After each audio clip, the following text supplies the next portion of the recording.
with 8GB of RAM and 128GB of storage. Around the box you find the S1 Pro branding, with the back also giving you an idea of some of its specifications. The rest of the box is pretty standard, so let's open it up and see what's inside. We first got this sleeve here, which is a bit different and houses quite a few things.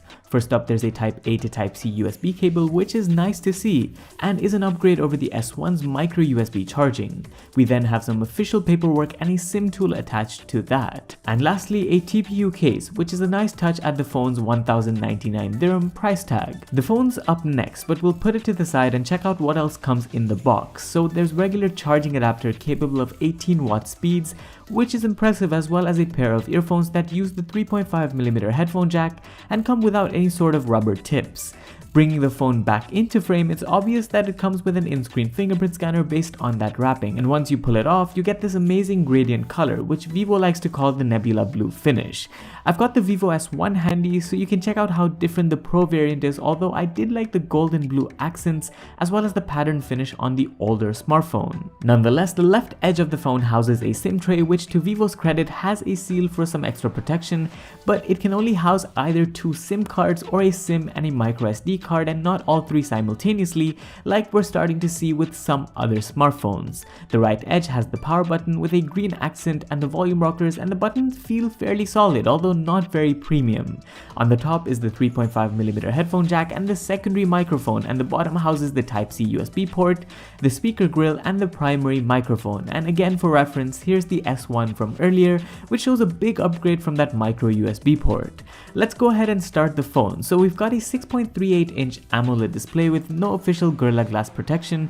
It's a Full HD Plus panel with a teardrop style notch. And as we get through the setup, we get our first taste of FunTouch OS, the software on the phone running on top of Android 9.0. We can also put the in-screen fingerprint scanner to the test here, which does well to register my fingerprint and is also fairly responsive to unlock. The phone also comes with full Google Play services, so that's not a problem, and runs on Qualcomm Snapdragon 655 octa-core processor, which is a bit old now. Regular multitasking is not the smoothest, but Vivo has done well to integrate some helpful software features and modes, as well as its gesture navigation system, which I like a lot. The hardware on board is also capable of casual games. However, I have found the phone to heat up a fair bit when doing so.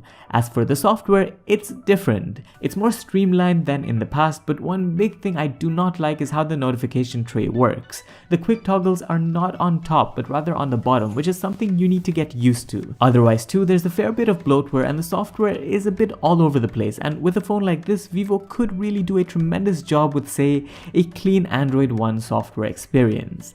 As for other hardware, we're looking at a 4500 mAh battery, which should easily last you through the full day and more, and a diamond style 48 megapixel quad camera, which comes with an 8 megapixel ultra wide, 2 megapixel macro, and a 2 megapixel depth sensor. So something that I like here again is Vivo listening and streamlining the camera UI, which is much better than that found on the S1, and has some useful features including a macro mode and a bokeh mode. I'll try to take a few more samples with the camera over the next couple of days, including with night mode, which I just received as a software update on the phone. But that about does it for this one. Look out for a full review in the coming days and make sure to like and subscribe. Thanks for watching. This was Vaibhav and I'll see you in the next one.